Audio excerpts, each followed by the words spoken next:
Chérie FM, les dossiers de la rédaction, Émilie Trioulier. Bonjour à tous. Si je vous dis printemps, été, cela vous évoque, j'en suis sûre, des idées plutôt agréables. Les vacances, le soleil, la plage. Le problème, c'est que vous voyez aussi venir des termes beaucoup moins sympas. Régime, par exemple. Difficile d'y échapper, tous les magazines féminins posent la même question. Comment perdre quelques kilos avant l'été? Alors chacun propose sa méthode, mais quelle est la bonne?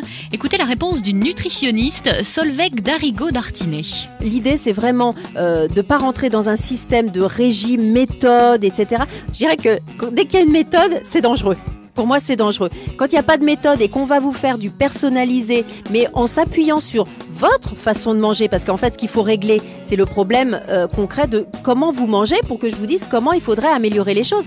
Si on vous dit comment il faut faire, alors qu'on ne sait même pas vos problèmes, et ça, c'est une consultation. Et c'est vrai qu'une consultation permet de faire le point sur votre façon de manger et d'identifier les petites erreurs, parce que sinon, vous les corrigerez jamais. Déjà, à partir du moment où on vous dit ça, c'est pas bon, supprimez telle catégorie d'aliments ou dans la catégorie des féculents, faut manger que ceci ou que cela.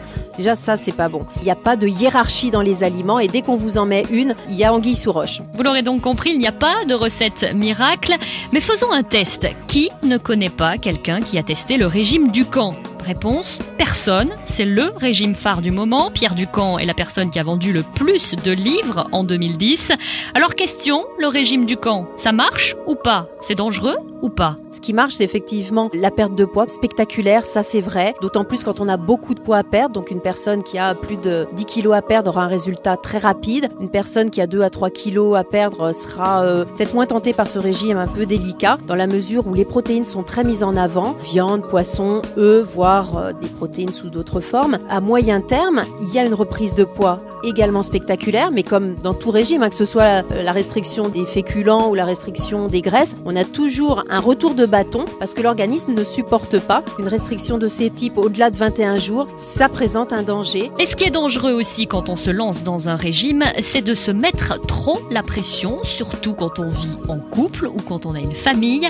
Là encore, écoutez le conseil de Solveig Darigaud-Dartinet. Surtout ne pas s'isoler, ne jamais s'isoler par rapport au reste de la famille. On peut décliner la recette sous différents angles, c'est-à-dire qu'on a prévu de faire du brocoli, et pour la famille, on va peut-être le décliner sous forme d'un gratin ou d'un flan qui sera peut-être un peu plus riche. Et puis pour soi, on va peut-être le manger plus naturel, sans trop d'assaisonnement ou sans trop, en tout cas, de matière grasse ajoutée. Mais on garde toujours la même base, la même structure de menu et on le décline. Et c'est vraiment ça qui va jouer parce que sinon on s'isole. Donc ça, c'est très dangereux. Donc plus on voit que vous mangez tous la même chose, mieux c'est. Et n'oubliez pas surtout que le mieux reste d'en parler à votre médecin avant de vous lancer dans n'importe quelle méthode de régime.